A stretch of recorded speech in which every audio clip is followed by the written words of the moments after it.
After playing around with 5G and styluses, Motorola's mid-range G series is going back to its roots with simple but capable phones.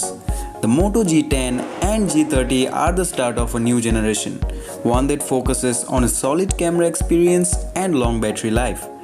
Both phones are quite similar except the G30 acts as a sort of plus model with some hardware upgrades. The G10 and G30 will launch in select European countries in the coming weeks. Both phones have 6.5-inch IPS LCDs with 720p resolution. The Moto G30 stands out with 90Hz refresh rate. Also, it has a 13-megapixel selfie camera living in a notch. The quad camera on the back features a 64-megapixel main sensor with quad pixel tech.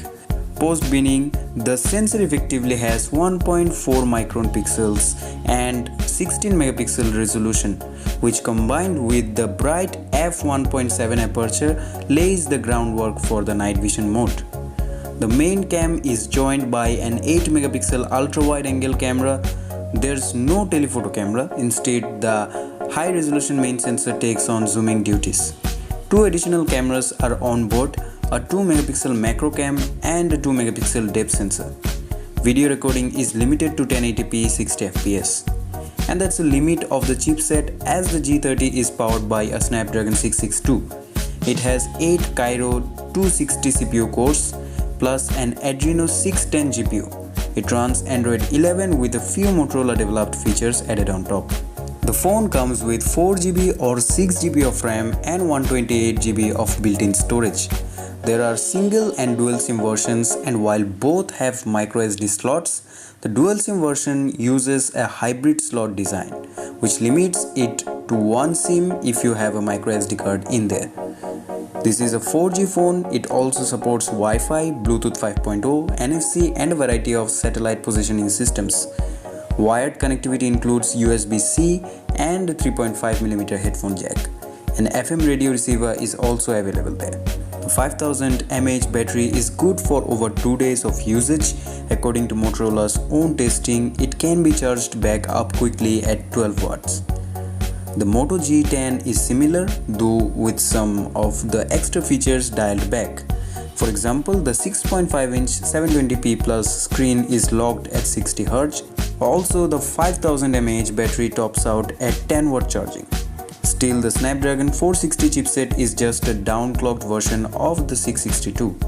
This phone starts at a less impressive memory configuration, 464GB, but you can go up to 128GB of storage if you prefer. The microSD card situation is the same as on the G30. You can use a card up to 512GB as long as you give up on the second SIM. The camera is similar too, except the main sensor now has 48 megapixel resolution. However, the sensor is the same size, meaning post-binning pixels are actually a bit larger, 1.6 micron. The camera also gets to keep the f1.7 aperture and night vision mode. The selfie camera gets demoted to 8 megapixel resolution, but the remaining modules are the same. That is the 8 megapixel ultra wide cam and two 2 megapixel modules. Video recording is predictably limited to 1080p 60fps. The connectivity situation is the same as well, down to the 3.5mm headphone jack. Both phones feature fingerprint readers on their back, and there is a Google Assistant button on the side. Both of the Moto G10 and G30 have plastic bodies with a water repellent design, earning them an IP52 rating, dust proof and able to stave off dripping water.